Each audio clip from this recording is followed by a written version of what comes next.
I felt anxious, so anxious that I was burning. My heart was beating really fast. I couldn't sleep.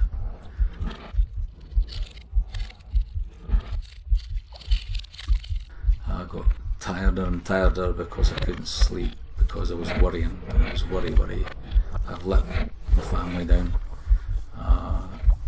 Everyone's going to suffer because I'm no good.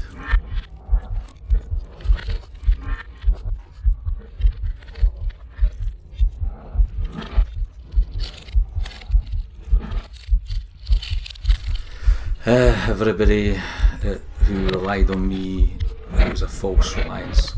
I was a fake. Therefore, I worried even more about what financial disaster I'd put on my family. So, anxiety, nervous energy burning off, lack of sleep. I remember vividly curling up in a ball on the living room floor, howling, not even crying, howling, seeing how shit I was. Yeah, I felt so bad. That's all I could do. I just wanted to be taken away from all.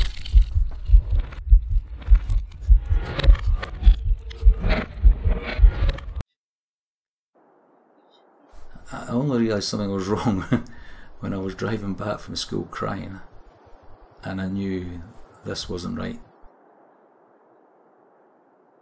It was a build-up of stress in work and expectations of work, and then finding that I couldn't do it. I wasn't alone, other people were struggling with it, but I just thought, I can't do this. Why? What's wrong with me? Why can't I do it? I'm a failure.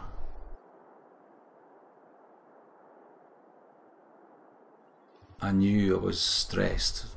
I didn't know I was depressed, and I think it just got worse after that point. There was no stopping it. Once it started, the feelings of negativity about not being good enough, I couldn't stop it.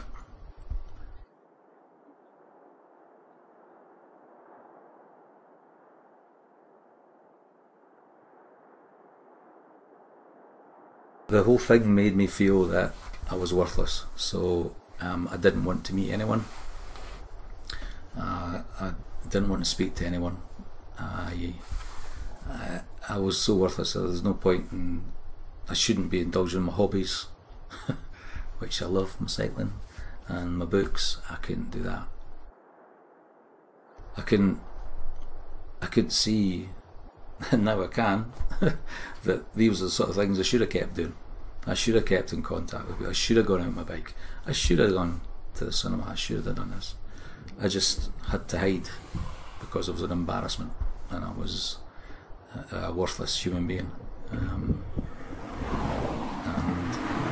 all the things that laterally I know is how you deal with it, I couldn't.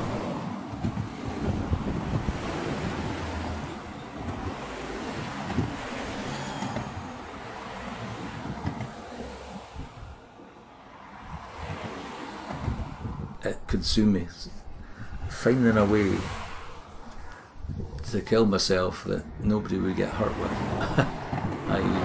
If I didn't want to jump in front of a train in case the train driver had to suffer stroke. I didn't want to hang yourself in the forest because some kid might find you. But I didn't want to kill myself. But I did. It was not a drama thing. It wasn't, oh, attention, I want to kill myself. It was, I'm a useless piece of shit. I'm no good to anyone. Everybody would be better off without me. Which didn't make sense. Now, it doesn't make sense, but I was so desperate. I was so down. I could understand why people would do it. And I was so numb that I could feel that people in my position then would, I could see how they could do it. But unfortunately I knew I couldn't because of my family. There's no way. Even though I was suffering and I was hating it, and I was absolutely hating myself, I would have never done that to my family.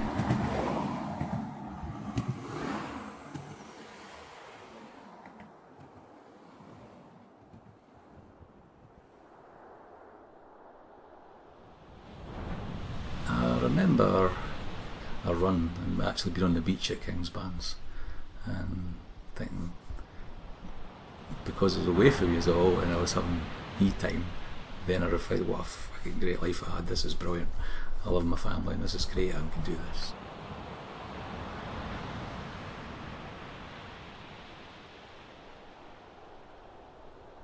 I am a guy who did a lot of things on his own, and I think when you're given time to other people as your job, you sometimes a wee bit of time to yourself without being too selfish.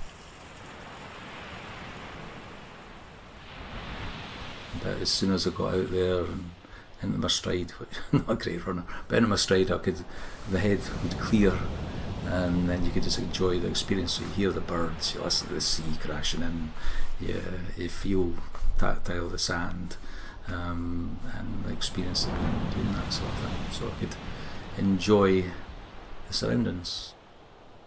But yeah, at the start, rush, because all it was about timetabling. And at the end, yeah, more relaxed. I could come home and get on with the rest of it.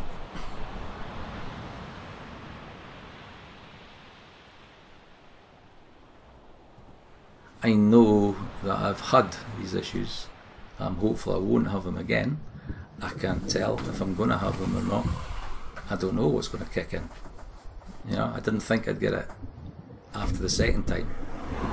But then I went back in that position of responsibility and I had a trigger there. And,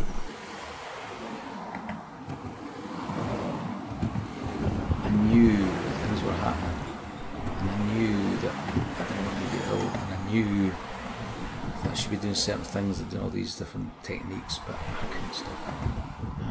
And that was also a frustrating thing, that to have this experience of 2 big episodes and then the third one to come again and know and be aware, because I was awareness of triggers and stresses, and because I couldn't get a grip with that made it worse. And for the second and third episodes I got better at dealing with it and saying, well, I can't do anything about it, I'm ill. If I had a broken leg and I was in a plaster, it's obvious.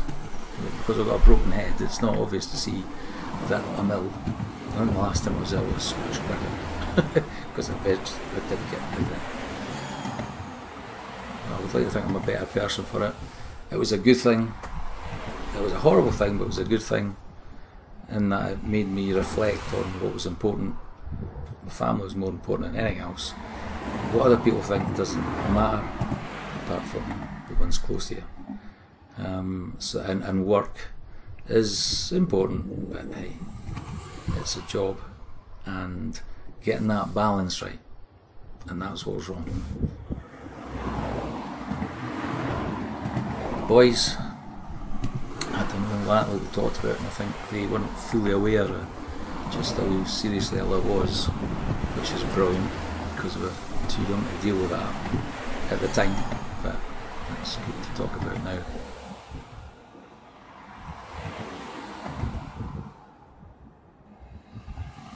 I hope they know that if anything like that happens to them, then they understand that, well, it's happened to their dad, so, and he's still here, and he's still okay, I hope. And and yeah, that if it happens to their friends and that happens to people they love, that they'll have insight into, to know that people need help.